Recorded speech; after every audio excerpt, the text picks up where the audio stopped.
One. आपको ये सोचना है कि अब तो आपके हाथ में कुछ है नहीं, जो पढ़ना था जो पढ़ चुके, टाइम भी अब बीत चुका है। बस वो होता है ना कि now this is the last minute, अब तो बस करके आना है। वो कॉन्फिडेंस अपने मन में रखिए, अपनी तैयारी पे बहुत कॉन्फिडेंस रखिए कि मैंने बहुत अच्छे से पढ़ा है। ओवर कॉन्फिडेंट भी नहीं होना है, कॉन्फिडेंट रखिए और आप अच्छा ही प्रीलिम्स देंगे। इसके अलावा आई डोंट थिंक कि कोई भी चीज है जो आपकी हेल्प कर सकती है, बस आपको खुद पे ही भरोसा रखना है। ठीक है, आपके सारे क्वेश्चंस मेरे दिमाग में फीड हो रहे हैं। सेशन के लास्ट में I will ask all those questions to Vandana. Let me ask this one of the common question is कि आपका ऑप्शनल क्या था? My option was agriculture. Agriculture for all 3 attempts? All 3 attempts. That is perfect. Did UPSC ever failed you or any other examination? There have been up and down in the marks, but I got into the list every time, and my rank continuously improved in each attempt. That's great. Yes, but there were some papers in which I had some disappointment. जैसे कि ऐसे paper में first attempt मुझे 145 marks मिले थे, लेकिन second attempt में वो 110 पे ही अटक गए। तो as we say unpredictable service commission, we cannot say कि कब तभी कितने मार्क्स आएंगे, बट हाँ अपनी तैयारी पे कॉन्फिडेंट रखिए और करके आइए। बस वहां पे जाके वही लिख दीजिए बस जो भी है। So now let us, I will fire few straight questions. मैं आपसे सीधे-सीधे क्वेश्चन पूछूंगा and you have to answer quickly because aspirants are asking all these questions. तो अपन हिंदी में बात करते हैं, ठीक है? आपको मैं बहुत से लोग हिंदी का बोल रहे हैं। तो your academic background? I have done BSc Honors Microbiology और MSc Biomedical Sciences मैंने दिल्ली यूनिवर्सिटी से किया है। Okay, and कोचिंग ली थी आपने? कोचिंग आप कह सकते हैं ली भी और नहीं भी, बस जाके अटेंड करी प्रीलिम्स के लिए, उसके बाद छोड़ दी क्योंकि मुझे लगा कि मैं पहले अटेम्प्ट के लिए मैंने जाके कोचिंग ली। देन आई थॉट कि इन्होंने जितना मदद कर दिया, बाकी खुद को ही करना पड़ेगा। ऑनलाइन रैंकिंग करंट अफेयर्स के लिए आपने क्या किया? करंट अफेयर्स की इंपॉर्टेंस धीरे धीरे बढ़ती जा रही है, मेंस पूरा का पूरा करंट अफेयर बेस्ड हो चुका है, तो करंट अफेयर्स के लिए आपकी स्ट्रेटेजी क्या रही? दोस्तों, ऑनलाइन सोर्सेज करंट अफेयर्स के इस समय बहुत चल रहे हैं। आप उनमें से किसी एक पे जो आपको लगता है कि ज्यादा से ज्यादा कवर कर रहा है उस पे रिलाई करिए और उसमें से आप अपने नोट्स बनाइए। उसमें मतलब नोट्स बनाना बहुत इंपॉर्टेंट है, क्योंकि जब एग्जाम में कोई चीज याद नहीं आती, जब आप एग्जाम में बैठते कोई क्वेश्चन आता है तो आपको याद आ जाता है कि ये चीज मैंने वहां लिखी थी, and that really help because उसी समय ना आपका कॉन्फिडेंस बढ़ जाता है कि अरे हाँ मैंने पढ़ा था और वो वहां पे था। तो ऑनलाइन सोर्सेज देखें और मार्केट में काफी मैगजीन्स आती हैं, करंट अफेयर मॉड्यूल्स आते हैं, आप जानते हैं। तो नॉट मैगजीन्स, जो प्रिपेयर्ड करंट अफेयर्स के मॉड्यूल हैं उन्हीं आप लेके उनमें से आप सॉर्ट आउट कर लीजिए। लाइक कोई भी एक टॉपिक है, आप मान लीजिए जैसे सागरमाला टॉपिक है, तो सागरमाला न्यूज़पेपर में आते रहेगा, ऑनलाइन सोर्स पे भी आएगा, करंट अफेयर्स के मॉड्यूल में भी आएगा। तो आपको अपना आप मैक्सिमम 2 जगह से उस चीज को पढ़ लीजिए और उसके बाद कहीं पे अपना एक फॉर्मेट में फॉर्म कर लीजिए कि इसके 4 मेन क्रिस्टलाइज करके वो पॉइंट्स लिख लीजिए कि ये पॉइंट्स तो मुझे भूलने ही नहीं है इससे। मे बी ऐसा कुछ लोग होते हैं जो फैक्ट्स याद करने में बहुत तेज होते हैं, कुछ लोग फैक्ट्स को याद नहीं कर पाते, तो इट इज नॉट नेसेसरी कि आप ज्यादा फैक्ट्स में भी जाएं।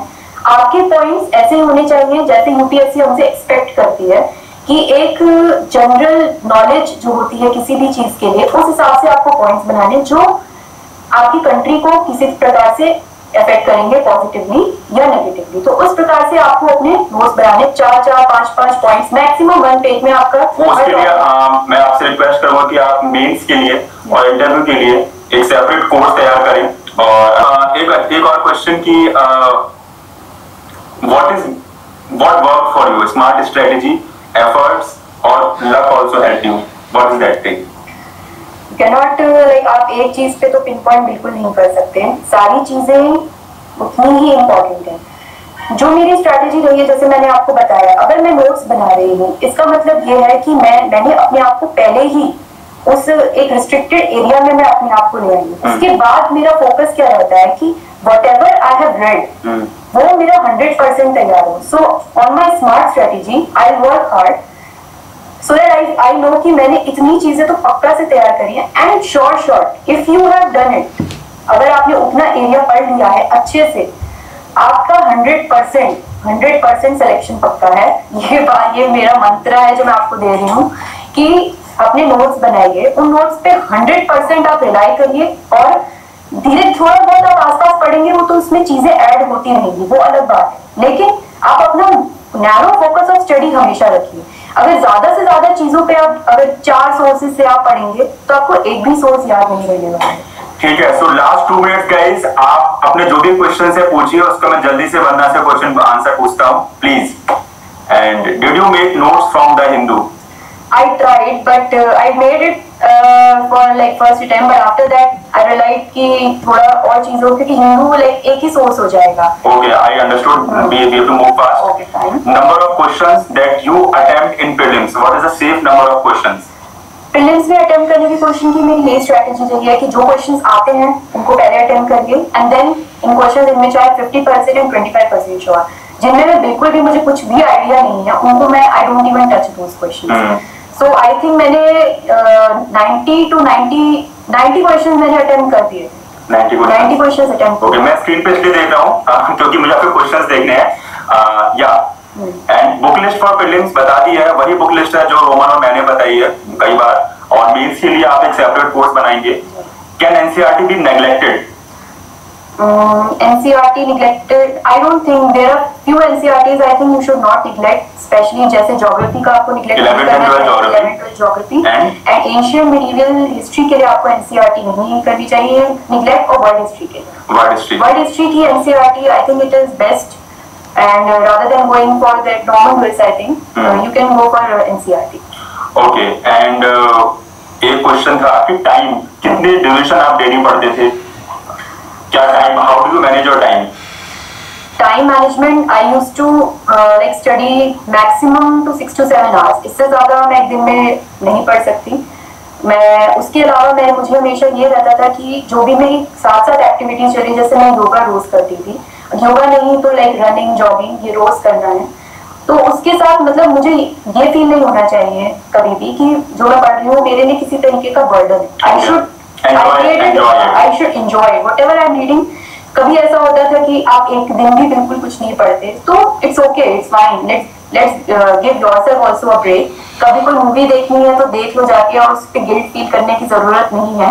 वी ऑल आर ह्यूमन, कभी कभी ब्रेक चाहिए होता है, यूपीएससी थोड़ा सा तो बोरिंग हो ही जाता है।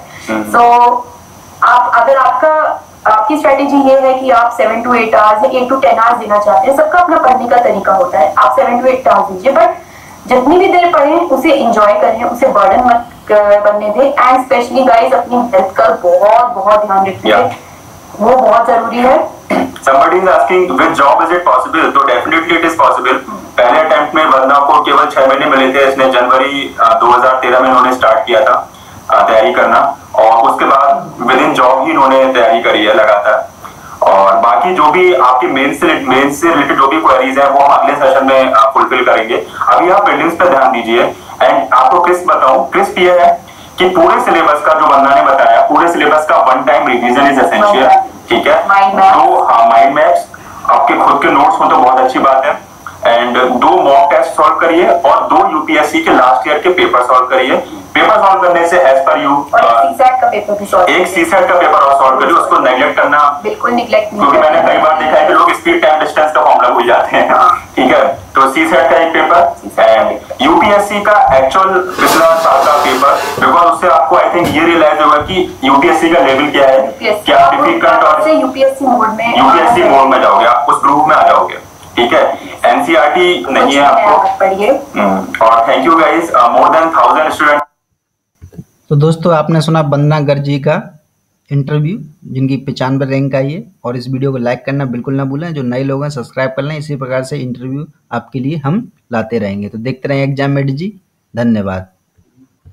एक बात और कहना चाहूँगा मैं, जिन्होंने पुराने वीडियो नहीं देखे हैं स्क्रीन पर आपके आ चुके हैं, उन्हें देख लें। और जो इंटरव्यू फर्स्ट रैंक टॉपर और 5th रैंक टॉपर का हमने इंटरव्यू डाल दिया है, वो भी आपके स्क्रीन पर आ चुका है, उसे देख लें अच्छे से। और आप जो हैं विजन आईएएस की टेस्ट सीरीज के लिए आप हमारी वेबसाइट पे जा सकते हैं www.upsc11.com। वहाँ पर आपको लिंक मिल जाएगा, उस लिंक पर क्लिक करके 35 के 35 टेस्ट आप वहाँ से सॉल्व कर लीजिए। लगभग 2-3 अगर डेली करेंगे, अगर आपने स्टार्ट नहीं किया है फिर भी आपके हो जाएंगे लगभग 15 दिन 15